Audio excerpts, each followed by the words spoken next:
میرے پاکستانیوں، سیاست شطرنج کی بساط ہے. پیادے کی پہلی چال سے بادشاہ کی آخری چال سمجھنی پڑتی ہے. کم کہے کو زیادہ پڑھنا ہوتا ہے. ہونٹوں کی جنبش میں داستان اور آنکھ کے اشارے میں راستہ کھوجنا ہوتا ہے. یوں ہی ایک دن ایک اشارے کا سرا پکڑے پی آئی ڈی گیا اور چند سوال چھوڑ آیا. گھر پر احباب کو کہہ کر آیا تھا کہ بس چند لمحوں میں حاضر ہوا، مگر ابھی پی آئی ڈی سے نکلا ہی تھا کہ بادشاہ کے ایک پیادے نے راستہ کھوٹا کر دیا. عذر پیش کیا کہ بہت ضروری ہے، آپ آ جائیں یا ہم نازل ہوتے ہیں کہ انہیں اب بھی ملنے کا آرڈر ہے. چھوٹتے ہی پوچھا، سر پریس کانفرنس خدشات پر کی ہے یا معلومات پر؟ کہا، آپ بتائیں. تصدیق کا فریضہ تو آپ کو تفویض ہے، خدشے میں صداقت ہو تو معلومات تصور ہوتی ہے. بولے، اور آپ سے کس نے بلوایا؟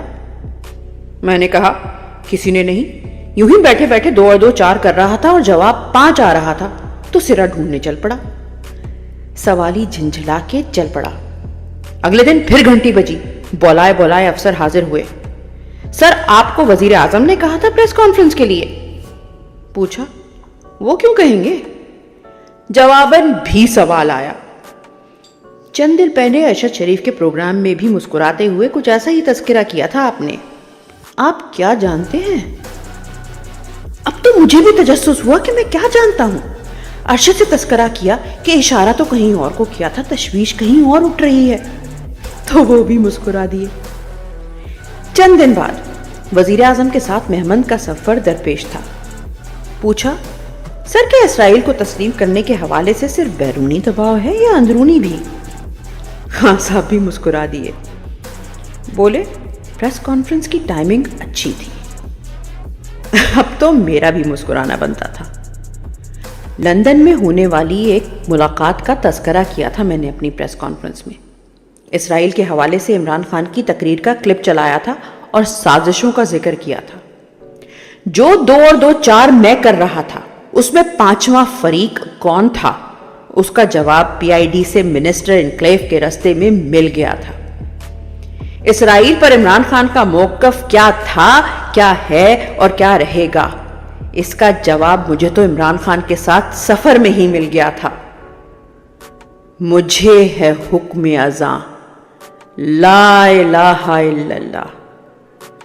آپ کو اس کی اسیری میں یہ جواب نہ ملے تو دنیاوی طاقتوں کی آنکھوں میں آنکھیں ڈال کر کی گئی اس کی اقوام متحدہ میں کی گئی تقریر میں ڈھونڈ لیں.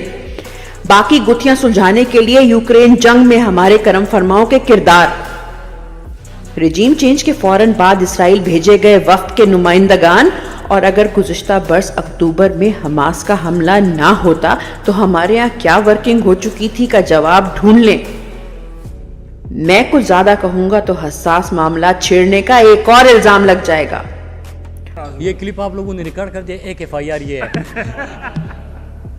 اور پھر کوئی منہ سے جھاگ اڑاتا ہذیانی ٹاؤٹ ہماری مسکراہٹوں میں خنجر تلاشنے لگے گا. واللہ خیر الماکرین.